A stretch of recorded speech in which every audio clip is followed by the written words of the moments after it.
आइए फिर से हम अपने मार्ग पर चल रहे हैं कि नहीं, इसकी जांच करें। हमारा मार्ग एक ही है, हम कैसे अपने मार्ग की खोज करें, इसके बारे में समझिए।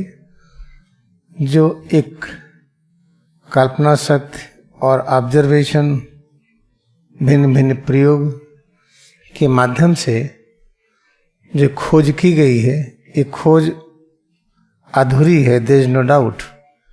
लेकिन कुछ तो है, जो कुछ खोज की गई है। तो एक इलेक्ट्रॉन है ये इसका मार्ग है। ये इलेक्ट्रॉन ये इसका मार्ग है, प्रोटॉन का जगह ये खोज अधूरी होते हुए भी चूंकि खोज हुई हो, भले ही कल्पना शक्ति के सहारे या भिन्न भिन्न प्रयोगों के द्वारा, इसको ऐसे मान करके आगे बढ़िए। अच्छी तरह से याद रखिए कि जब हम पढ़ते हैं कि चंद्रमा घूमती हैं पृथ्वी के चारों तरफ, हाँ तो दिखाई पड़ता है कि हाँ भाई चंद्रमा यहाँ से उठी उधर गई। ये भी दिखाई पड़ता है 15 दिन उजाला पाक, 15 दिन अंधेरा पाक। लेकिन पृथ्वी सूरज के चारों तरफ परिक्रमा करती, ये दिखता नहीं है। हमें तो सूरज दिखाई पड़ते हैं कि सूरज पूरब में उगते हैं और यात्रा करते हैं आसमान में, पश्चिम की ओर अस्त होते हैं, ये दिखता है। या अगर हमारा पूरब ये है, पूरब में सूरज उगते हैं और यात्रा करते हैं आसमान में, पश्चिम में अस्त होते हैं, ये आंखों से दिखाई पड़ता है। लेकिन क्या ये सही है? खोज करिए तो सही नहीं मिलेगा। सही मिलेगा कि पृथ्वी सूरज के चारों तरफ परिक्रमा कर रही है। तो ऐसे ढेर सारी चीजें आप इसको स्वीकार करिए जो आंखों से देखते हैं, या हमने कुछ माइक्रोस्कोप बनाया, टेलीस्कोप बनाया, उसके माध्यम से देखते हैं, वो भी हमारी आंख हुई। हमने आंख की क्षमता को बढ़ा दिया माइक्रोस्कोप टेलीस्कोप के सहारे, तो उससे भी जो देखेंगे अंतिम सत्य नहीं होगा। तो जो भी हमने ऑब्जर्व किया एटम के बारे में, ये अंतिम सत्य नहीं है, ये हमारे ऑब्जर्वेशन का सत्य है, कल्पना का सत्य है। तो कल्पना कहाँ से हमने इकट्ठा किया, जो भी खोज किया। एक कोई कण है जिसमें 2 प्रकार के पार्टिकल हैं। एक का नाम हमने रखा ऋणात्मक चार्ज इलेक्ट्रॉन, एक है धनात्मक चार्ज प्रोटॉन। एक खोज और हुई ऋणात्मक धनात्मक नहीं, न्यूट्रॉन। चलो ठीक है, जो भी खोज किया। फिर क्या खोजा कि इलेक्ट्रॉन घूमता है। इसको कहाँ से खोजा? एक बाल्टी जब पानी से भरते हैं, बाल्टी को रस्सी से लगाते हैं और बाल्टी को घुमाते हैं, तो उसका पानी गिरता नहीं है। तब हमने खोज किया कि इलेक्ट्रॉन और प्रोटॉन 2 हैं, मैंने ही खोज किया। तो अगला प्रश्न आता है कि दोनों मिलते क्यों नहीं है? अगर इलेक्ट्रॉन प्रोटॉन सही है तो दोनों को मिलना चाहिए। तो हमने एक हाइपोथेसिस क्रिएट किया, एक परिकल्पना किया। जैसे बाल्टी में पानी भरिए और घुमाइए तो बाल्टी के पानी गिरता नहीं है। ठीक वैसे यहाँ पर सोचिए, तो क्या सोचा कि बाल्टी का पानी और बाल्टी एक रस्सी से हमसे जुड़ा है, एक ताकत इधर है, एक जब हम घुमाते हैं तो एक ताकत बाहर जाती है। तो एक हमने कल्पना किया, उस कल्पना से 2 प्रकार की शक्ति का नाम दिया, यह सेंट्रीपिटल और यह है centrifugal, CF and CP। Centripetal मतलब कि केंद्र की ओर, सेंट्रीफ्यूगल बाहर की ओर। अच्छा, इसकी वजह से इलेक्ट्रॉन नहीं मिलता है न्यूक्लियस से। हमारे लॉजिक से फिट बैठा तो मान्यता मिल गई, किताब लिख दिए और पढ़ाया जाएगा। इस तरह से जो खोज होती है अंतिम सच को पाने में, ऐसी खोज में 10 लाख वर्ष व्याधि रहित समय चाहिए। व्याधि रहित यानी हम बीमार ना हो। व्याधि क्या है? इग्नोरेंस भी व्याधि है। हमें ये नहीं पता पिछला जन्म कहाँ था, ये भी एक बीमारी है। अगला जन्म कहाँ होगा नहीं पता, ये भी एक बीमारी है, जिसको इग्नोरेंस कहते हैं, आध्यात्मिक बीमारी। आध्यात्मिक बीमारी है अंतिम सच का पता न होना। तो अंतिम सच का पता किसने किया? चलो देखे, जो ऋषि मुनि हुए हैं, जैसे लहरीमास है, ज्ञानावतार स्वामी तीर्थेश्वर गिरी, परमहंस योगानंदा, ऐसे और अनेक हुए हैं, जीसस क्राइस्ट, महात्मा गांधी, बुद्धा, कबीर साहब, गुरु नानक देव जी, ऐसे एक बड़ी सी लिस्ट है। लिस्ट बहुत बड़ी तो नहीं है, लेकिन एक व्यक्ति 10 लाख लोगों के बराबर होता है। इस हिसाब से देखिए तो बहुत बड़ी लिस्ट है। तो चलिए हम लोग इसको ध्यान से सुने, एक तीर्थेश्वर गिरी क्या कहते हैं। चलो भाई खोजा जाए। हम लोग कितने भाग्यशाली हैं कि महाअवतार बाबा ने कितनी मदद किया कि एक ऐसा सद्ग्रंथ लिखिए जो अंतिम सत्य की अभिव्यक्ति दे, फिर अंतिम सत्य को लक्ष्य मान करके उस पर हम मानव लोग यात्रा करें। अंतिम सत्य दिया क्या? चलो खोजा जाए भाई। कल्पना करिए हम आज पहली बार खोज रहे हैं। अच्छा, इसमें एटम तो मिल गया। गॉस्पेल के सूत्र नंबर 13 में क्या लिखा है? अणु, atom, vibratory structure of the creation. Atom है, अणु है, ये वाइब्रेशन करता है, ठीक है, ये तो मिल गया। फिर क्या है? और इसको समझो भाई, ये है क्या? तो इसमें ये दिया गया है कि एटम का एग्जिस्टेंस ही नहीं होता है, ये माया है। माया को कहते छाया। ये वस्तु है लेकिन छाया का अस्तित्व नहीं, लेकिन छाया दिखती है। तो जो हमें पढ़ाया गया कि एटम है, अपनी बुद्धि लगाया, मन लगाया, कल्पना किया, प्रयोग किया और एक फार्मूला दिया। किसी भी कण में इलेक्ट्रॉन प्रोटॉन होते हैं। आविष्कार होते होते यहाँ तक पहुंचे कि एक इलेक्ट्रॉन में 20 इलेक्ट्रॉन हैं, एक प्रोटॉन में कई प्रोटॉन हैं, एक न्यूट्रॉन में कई न्यूट्रॉन हैं, और कोई 2 इलेक्ट्रॉन एक जैसे नहीं होंगे। यहाँ तक तो पहुंचे, लेकिन वास्तविकता क्या है कि इलेक्ट्रॉन प्रोटॉन होते ही नहीं है, एटम होता ही नहीं। तो क्या है जो दिखता है? आइए और ध्यान करें अपने में और क्रिया का अभ्यास करें। तो एक विचार आया, हम यहाँ खड़े हैं, ये पीछे छाया है, ये देखिए हमारे हाथ की छाया बोर्ड पर पड़ रही है। या यहाँ खड़े हो जाएं तो छाया देखिए इधर पड़ रही है। छाया कभी बहुत बड़ी, कभी बहुत छोटी। तो छाया है नहीं, लेकिन इसका अस्तित्व दिखता है। ऐसे एटम है ही नहीं, तो उसमें टाइम हम क्यों वेस्ट करें एटम को पढ़ने में?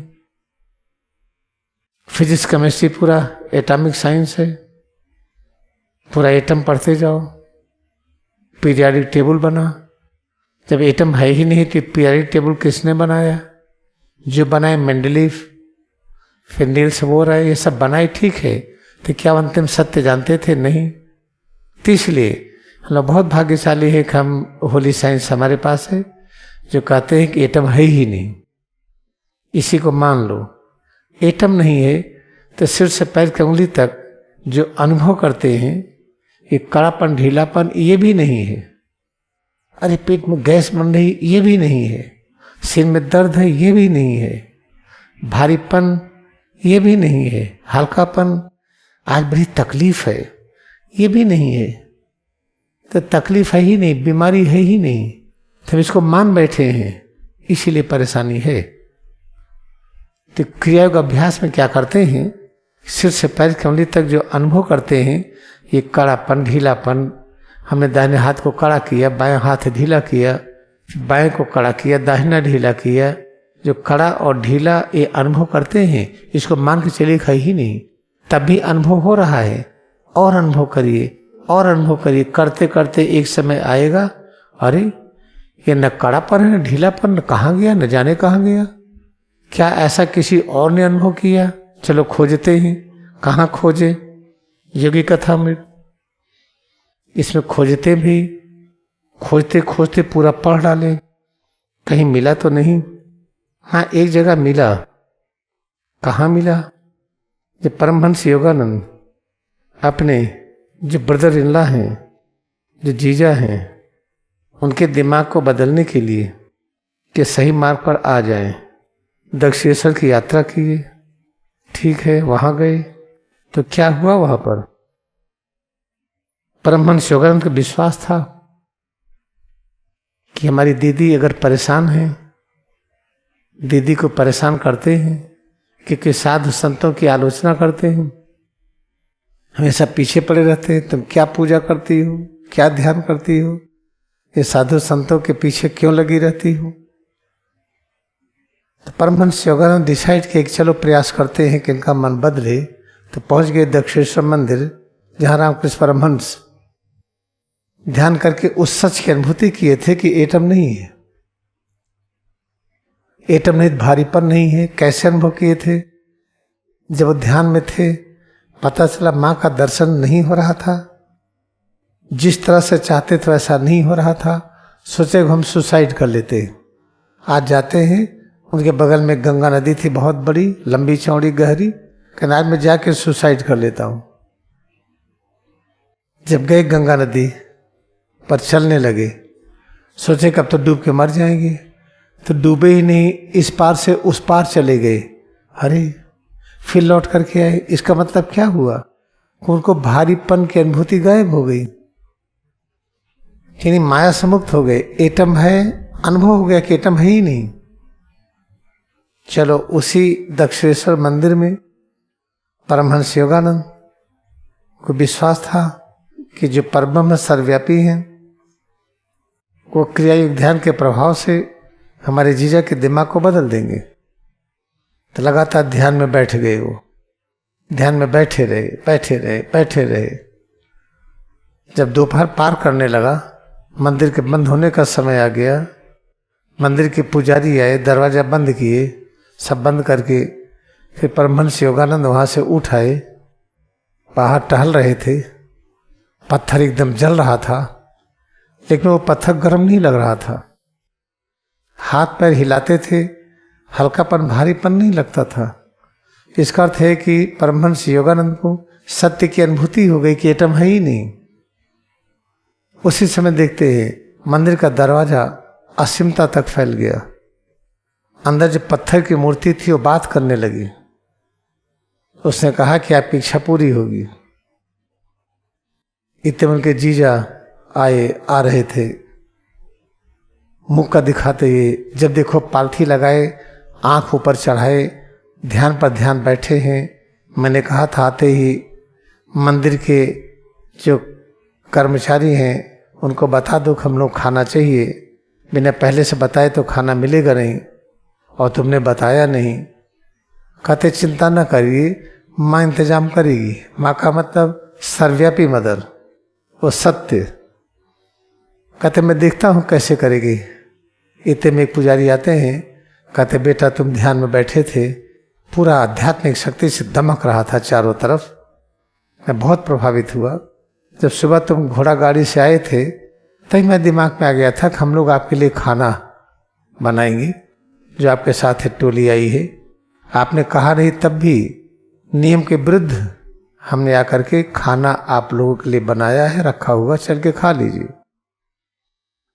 तो उनके जीजा के होश उड़ गए।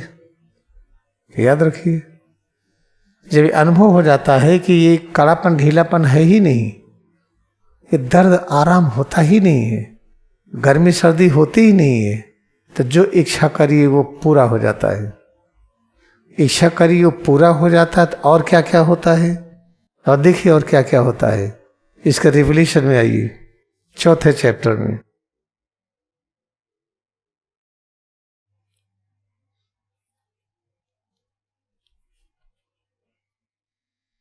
सूत्र नंबर 11 में आपको पता चलेगा कि आप इतने छोटे हैं, इतने छोटे हैं कि उसको माप ही नहीं सकते, बिंदु है। उसको कहते अणिमा।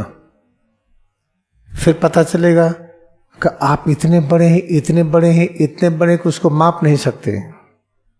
और क्या अनुभव होगा कि आप इतने हल्के हैं, इतने हल्के हैं, इतने हल्के कि उसकी व्याख्या नहीं की जा सकती है। इतने भारी हो गए, इतने भारी हो गए, पहाड़ से भी अधिक भारी। फिर जो आपने सोचा हो गया, सोचा कि मंदिर में खाना सबको मिल जाए, मिल गया। परमहंस योगानंद जो कहे कि इंतजाम माँ करेंगी, माँ का अर्थ क्या है? क्रिया ध्यान में जो अनुभूति होगी, कड़ापन ढीलापन नहीं है, हल्कापन भारीपन नहीं है, तो जब इस वाइब्रेशन में आएंगे हम, तो हमारी जो इच्छाएं होगी पूर्ति हो जाएगी, खाना मिलेगा, तो है प्राप्ति। फिर क्या है? वशित्व, जो चाहेंगे वश में हो जाएगा। क्या है? जो माँ के अंदर जो मंदिर में जो मूर्ति थी वो तो हमसे बात करने लगी, हमने जो कहा वही कहा। हमने कहा सत्य बताओ तो सत्य बताया। हमने कहा कि हमारे जीजा के दिमाग को बदल ही, कहा बदल देंगे। बताइए, बहुत बड़ी चीज हो गई। फिर प्रकम में सारी इच्छाएं पूरी हो जाना, ईश्वर हमारे परब्रह्म बीच में दूरी शून्य है, ये सारी अनुभूतियां उसी समय होती हैं। तो कितना आसान है, कितना आसान है कि सिर से पैर की उंगली तक अनुभव करिए हर समय। लेटे हो, बैठे हो, खड़े हो, चल रहे हो, काम कर रहे हो, आराम कर रहे हो, हर समय अनुभव करते जाइए। और जो अनुभूति में आए कड़ापन, ढीलापन हुआ, तो उसको मान लीजिए कि अनुभूति सही नहीं है। तो उसको कैसे अनुभव करेंगे? एक सही क्या है, उसी में और एकाग्र होइए, हिम्मत न हारिए। उसमें एकाग्र होने के लिए इच्छा शक्ति कहाँ से पाएं? इच्छा शक्ति हमारी खत्म हो गई, अभ्यास नहीं कर पाएंगे। गला सूख रहा है, रीढ़ झुकी जा रही। जो अर्जुन कहते थे, केशव जो आप कहते हैं करने को मैं कर नहीं पा रहा हूं। गांडीव खिसक रहा है। गांडीव क्या है? सिर और रीढ़। इसको कई बार हमने स्पष्ट किया है, फिर बताएंगे हम। ये गांडीव है, गांडीव खिसक रहा है, बैठे बैठे अब रीढ़ झुक रही है।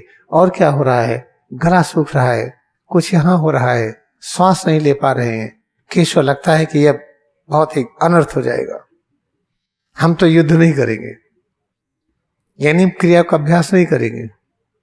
जब क्रिया का अभ्यास करिए, कड़ापन ढीलापन है ही नहीं, करते करते एक समय आता है, अरे नहीं होगा, श्वास बंद हो रही है, सफोकेशन हो रहा है, गला सूख हो रहा है, हम बैठ नहीं पा रहे हैं, अब क्या करें? कृष्ण कहते हैं कि अर्जुन तुम क्षत्रिय हो। क्षत्रिय का मतलब क्या है मालूम है? जब हमें ब्रह्म विद्या आ जाती है तो हमें ब्राह्मण कहा जाता है। जन्म तो जैतो शूद्र, जन्म से हम शूद्र होते हैं। संस्कारा द्विज, संस्कार मिला, उच्चतम संस्कार है क्रिया योग ध्यान, उसके मिलते ही हम द्विज हो जाते हैं। क्रिया योग ध्यान करते करते अंदर से वैदिक ज्ञान प्रकट हुआ। जब वैदिक ज्ञान का अनुभूति हुई तो हम विप्र हो गए। उसी में और आगे बढ़ने लगे तो ब्रह्म ज्ञान हुआ तो ब्राह्मण हो गए। उसी में और आगे और बढ़ते जाइए तो विष्णु की शक्ति प्रकट हो गई, तो दूसरे के कष्ट को दूर करने की सामर्थ्य हो गई। और रात्रि को कष्ट है कि जब दिन आता है तो रात्रि को छिपना पड़ता है, तो ब्रह्मा कहते चिंता मत करो, और रात्रि हो जब आप होगी तो दिन नहीं आएगा। तो दिन की भी जीत हो, रात्रि की भी जीत हो। ठीक है भाई, ये हो गया, बहुत अच्छी बात हुई। इस तरीके से उस स्थिति पर आना है। याद रखिए, जब सिर से पैर कमली तक अनुभव करेंगे, कड़ापन ढीलापन दोनों नहीं है, पेट में दर्द दर्द होता ही नहीं है, सिर में दर्द दर्द होता ही नहीं है, ये सब नहीं है, तो गला सूखने लगा, अब लेट गए, नहीं बैठ पा रहे हैं, रीढ़ हमारी झुक गई, तब क्या करें? हिम्मत ना हारिए, बनत बनत बन जाइए, करते जाइए करते जाइए। और निश्चित अगर आप हिम्मत नहीं हारेंगे तो इस जन्म में लाड़ी महाशय का जो ज्ञान का स्तर वहां पहुंच जाएंगे। उनका ज्ञान का स्तर क्या है? जब चाहे अदृश्य हो जाए, जब चाहे प्रकट हो जाए, जब चाहे लाड़ी महाशय यहाँ भी बैठे हैं, कई जगह पर और प्रकट हुए हैं, मरे हुए की जिंदा कर दिए हैं। कितनी बड़ी चीज है ये। तो इसका अभ्यास करिए। जब पता चले कि अरे नहीं कर पा रहे, चिंता न करिए। भ्रूमध्य कहाँ है याद करिए, सिर और रीढ़ कहाँ, गांडी को पकड़ लीजिए। गांडी को नहीं पकड़ पा रहे, दोनों हाथ पीछे रखिए। सिर और रीढ़ कहाँ है अनुभव करिए। भ्रूमध्य कहाँ है, भ्रूमध्य के सामने जो दिखता है उसमें एकाग्रता बढ़ाते जाइए। श्वास का भी दर्शन करते रहिए, बीच में जो आवाज सुनाई पड़ती है उसको सुनते रहिए। और सिर से पैर की उंगली तक कड़ापन ढीलापन है ही नहीं तो है क्या ये? इसको जानने के लिए पैरों की अनुभूति बनाए रखिए। पैर कहाँ है, पीठ कहाँ है, पेट और सीना, हाथ, गला, चेहरा, सिर, साथ में गांडीव पकड़े रहिए। सिर और रीढ़ की अनुभूति बनाए रखिए। भ्रूमध्य साधना में लगे रहिए, एक भी श्वास भूलिए मत, करते जाइए। करते करते एक दिन पाएंगे करीब परम धाम को पहुंच गए हम। सभी प्रकार के कष्ट से, समस्याओं से हम मुक्त हो गए। ये है सिर से पैर की अंगुली तक हम एकाग्रता में हैं, अस्तित्व में। सिर से पैर की अंगुली तक अनुभव करें। सिर, चेहरा, गला, हाथ, पीठ, सीना, पेट, कमर से पैर की अंगुली तक, दोनों पैर।